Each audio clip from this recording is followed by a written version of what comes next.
Hi, I'm Hugh Welchman. I'm the writer and director, along with my wife, DK Welchman, of the film The Peasants. Now, if you're watching this video, you probably already know that The Peasants is an oil painting animation film, and here on the walls we have portraits of painters who worked on the film. So we had 120 painters working in 4 countries, in Serbia, Lithuania, Ukraine, and the largest number were here in Poland, working in this very studio. And let's go into one of the painting animation studios, and you'll see that on the walls we have paintings. Now, the way that we made the film is that we shot the film with live action references first and put it together with weather effects and matte paintings and animations of animals and small people, people in the background. Put that all together, and then the entire film, shot by shot, is painted in oil paints on canvas. That means that we have one canvas normally for one shot, and at the end of the shot we're left with the final frame of the shot. And so as we had 1,405 shots in the film, that means at the end of the filming we had 1,405 oil paintings, and on top of that we did 117 design paintings, which were paintings done by the painting supervisors to set the style for the 120 oil painting animators to follow, so that everyone was working to the same artistic brief. And so far, since we released the film on the 13th of October, 2023, we've already sold 470 paintings, which means we have 1,000 left. However, of those 1,000, 430 of them are still stuck in Serbia. They haven't made their way back here. Yesterday we had 187 arrive from Ukraine, which had been stuck in customs for 3 months, so we're very happy to see them arrive. We've got around 100 paintings which are currently out on exhibitions and with the distributors around the world, but still we've got over 200 paintings which are ready to purchase right now if you visit the shop at thepeasantsmovie.com. So the purpose of this video is just to show you a very small selection of what's available. So let's have a look. So I think our most popular paintings, in terms of the ones sold so far, have been portraits of the heroine Yagna. So she was the most difficult character to paint because her features were so symmetrical, and also to get the exact emotions required really detailed painting. And at the beginning, no one wanted to paint Yagna, but by the end, everyone had to paint Yagna and got to love painting Yagna, and we have many beautiful portraits of her.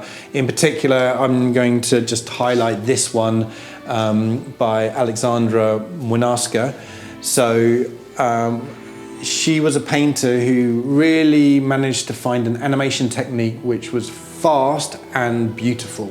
And the way she did this was that she would really first concentrate on getting the eyes and the expression and the emotions on the face perfect, and then take a looser approach fast approach to painting the rest.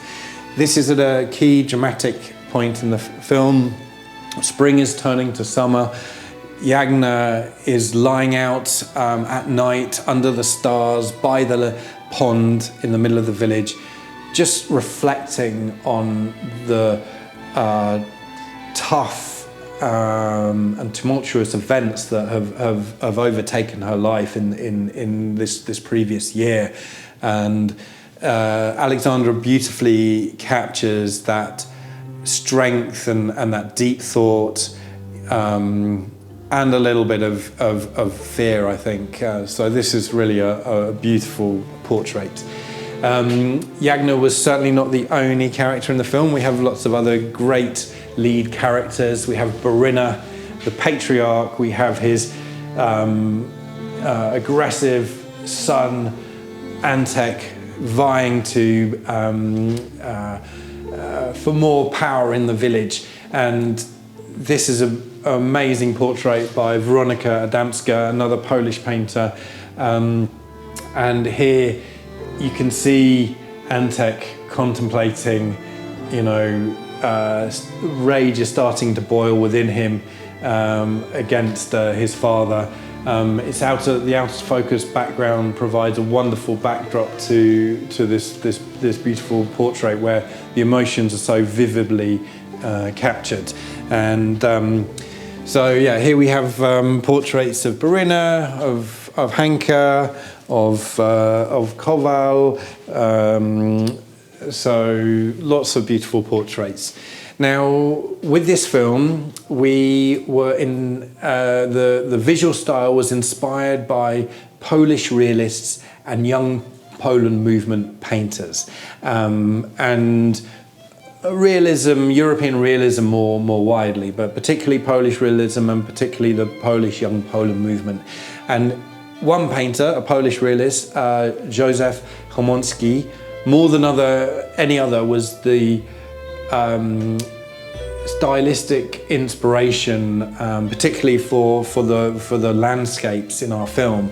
And we have some paintings, some shots which were direct references to his work, including this one, Dawn, Kingdom of the Birds, probably painted somewhere in modern day Ukraine, what is now modern day Ukraine, because in his later life he was painting in those areas. And we knew that we wanted to include this very kind of soulful, slightly mystical, beautiful landscape of birds in the marshes. So as well as the direct quotations, and here we have three direct quotations, we had the instance where we included a painting within a wider frame.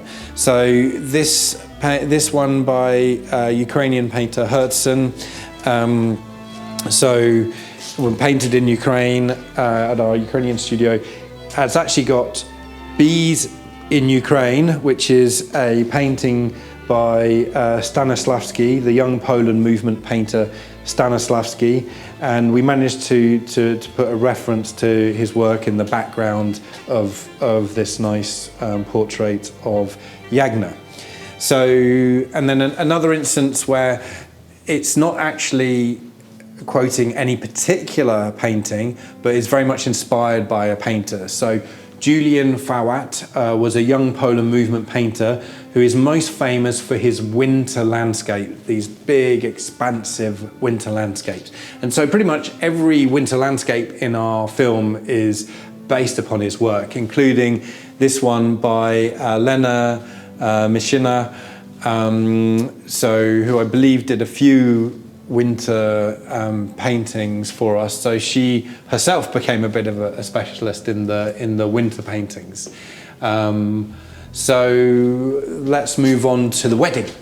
So a big sequence in our film is when Borinna and Yagna get married. So it's this community event. There's lots of tensions. There's lots of excitement, and we have these three dances: the dance with other men, we have the bridesmaids dance, we have the dance with other men, and we have the demented dance, which is the dance that takes place when everyone's been dancing all night and fueled by vodka. And we have two fantastic examples. So this was actually a design painting.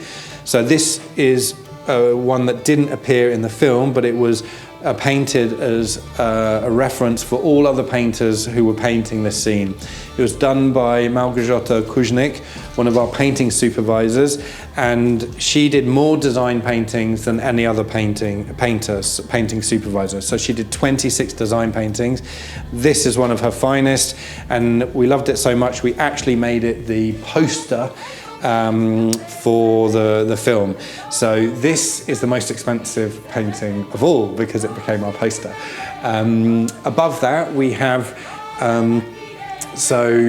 Kamila Michalowska. So like Gosia Kuźnik, she worked on Loving Vincent, but Kamila was working as a painting animator, and this is from the demented dance that takes place in the middle of the night.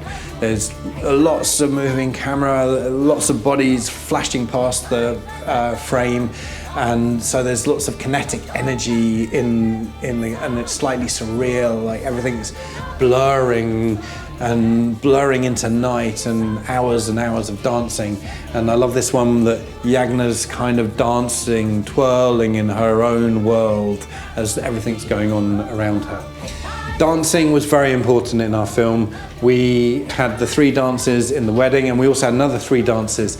And the dances all kind of encapsulate a moment of change, of transition, of drama in the film. And my favourite dance is the dance that takes place in the inn, deep in the middle of winter, after New Year's. And Borina is in the back room discussing village politics, and his son Antek takes the opportunity to whisk his father's young wife onto the dance floor and do an incredibly passionate dance with her in front of the whole village. We shot it in very dramatic light, so we had this dramatic red lighting, and then the background was browns, and so for the painters they had these fast-moving figures moving through from bright red light into darker, browner light, so that was a challenge for them. And here we have a painting by Ukrainian painter Tatiana Ocheredko. Tatiana actually worked as an oil painting animator on Loving Vincent, as did her twin sister. She was an oil painting animator on the Peasants. She was working here with us in the Polish studio. She was one of the 13 women who took us up on our offer to get them out of Ukraine as soon as the Russians invaded. They came over as refugees, and we quickly got them established in the studio here, and her twin sister was a painting supervisor on the film, so they're like a power unit on both films, on Loving Vincent and on the Peasants. So moving on to the battle. So we have a big battle between the men and women of the village, with the local squire and his foresters over forest rights in the forest. And there's this pitch battle, hand-to-hand combat, and we shot this in a summer forest. So it was very warm light on dark brown sand, and it had to be transformed by the painters into a winter landscape. So they had to completely reimagine the lighting, make it a very cool lighting. Now, with the fast-moving scenes, we could be more impressionistic in our painting approach. We could paint looser and faster. So overall, the film was based upon realist painters, and so for the portraits we had a very realist approach, but for speed, and also because it looks good in oil painting animation, we had like a looser, more impressionistic style, so less details, faster brushstrokes, less brushstrokes, to give the feeling of kinetic movement. In the final dramatic scene of the film, this is taken to an even further extreme, and this painting by Gabriela Hedrecci is a good example of this, because it's expressionistic. It's even further. So you know, you see the faces are almost skull-like. There's this intense hatred and rage on the faces of the people here, and therefore she captured that, you know, and in this skull-like impressionistic way, which reminds you of one of the haunting Munch paintings. And again, with the rest of the painting, there's very expressionistic brushstrokes, which allows us to get the emotions of the scene, but also allows her to have less detail and to paint faster, which is good because this was an incredibly long shot. So those are the different main categories, I guess. But I'd like to just carry on till the end, so I'll point this one out by Polish painter Waszek, and this is a painting of what we call the devil dance, which is a tradition in Poland. In midwinter, the young men would dress up as ghouls, as monsters, as beasts, and they would dance around the village, visiting all of the houses. Their aim was to flirt with young women and maybe more. So it was kind of like the horror film date night of the 19th century peasant life. So they would scare the young women, bring them out, dance with them, and it was also probably a way of defying the winter. So I like that very much. This, of course, is one of my favourites. It's at the end of the film where Jagna finds the strength to get up out of the mud and leave the village. So that has very symbolic value for me every time I look at it. And then round here we have birds in the sky from Jagna's Nightmare. And I guess finally I'll point this out, which is actually an oil painting of a cutout based upon a famous Chomsky oil painting called Storks. So at the start of the film, we have that reference to that famous oil painting, and it transforms into Jagna's cutout. And this is actually the title painting. So this is the painting, the shot that shows the title from the film.